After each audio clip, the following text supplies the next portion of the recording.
आज मैं आपको अपनी ही कहानी सुनाने जा रहा हूँ।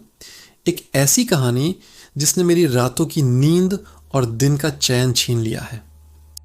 ये बात पिछले हफ्ते की है। मैं रोज की तरह काम से थक कर घर आया और सो गया। उस रात मैंने एक अजीब सपना देखा। सपने में मैं अपने ही बिस्तर पर लेटा हुआ था, लेकिन हिल नहीं पा रहा था। कमरे में घना अंधेरा था, बस खिड़की से चांद की हल्की सी रोशनी आ रही थी। अचानक मुझे महसूस हुआ कि कमरे में मेरे अलावा कोई और भी है। एक परछाई, एक बहुत लंबी और पतली सी परछाई जो धीरे धीरे मेरे बिस्तर की तरफ बढ़ रही थी। मैं चिल्लाना चाहता था, लेकिन मेरी आवाज़ गले में ही अटक गई थी। वो परछाई मेरे बिस्तर के पास आकर रुक गई।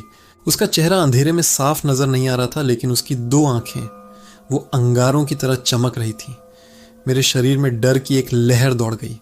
फिर उसने अपना एक ठंडा नोकीला हाथ मेरी गर्दन की तरफ बढ़ाया।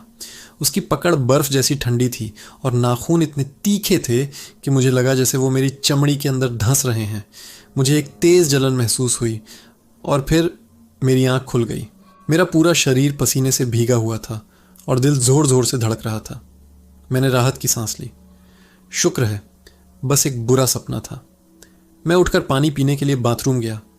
जैसे ही मैंने शीशे में अपनी शक्ल देखी, मेरे पैरों तले ज़मीन खिसक गई। मेरी गर्दन पर, ठीक उसी जगह जहां उस परछाई ने मुझे सपने में पकड़ा था, वहां 3 गहरे लाल खरोंच के निशान थे।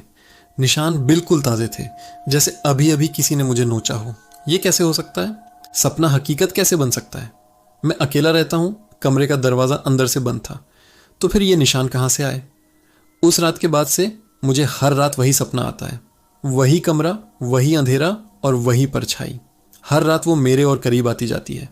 मुझे महसूस होता है कि वो मुझसे कुछ कहना चाहती है, या शायद वो मुझे अपने साथ ले जाना चाहती है। अब मुझे सोने से डर लगता है। हर रात मैं जागने की कोशिश करता हूँ, लेकिन नींद मुझ पर हावी हो जाती है। और हर सुबह मेरी गर्दन पर एक नया निशान होता है, पुराने निशानों के ठीक बगल में। डॉक्टर कहते हैं कि यह दिमागी वहम है। मैं नींद में खुद को खरोंच लेता हूँ, लेकिन मैं जानता हूँ कि ये सच नहीं है। वो परछाई असली है। वो इंतज़ार कर रही है। मुझे नहीं पता कि अगली सुबह जब मैं उठूँगा तो सिर्फ निशान होंगे, या मैं खुद ही नहीं रहूँगा। अगर आप में से किसी के साथ ऐसा कुछ हुआ है तो प्लीज़ कमेंट्स में बताइए। मुझे वाकई नहीं पता कि मुझे क्या करना चाहिए।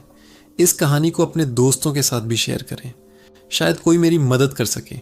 और ऐसी ही अनसुनी कहानियों के लिए हमारे चैनल को सब्सक्राइब करना ना भूलें। अपना ध्यान रखिएगा।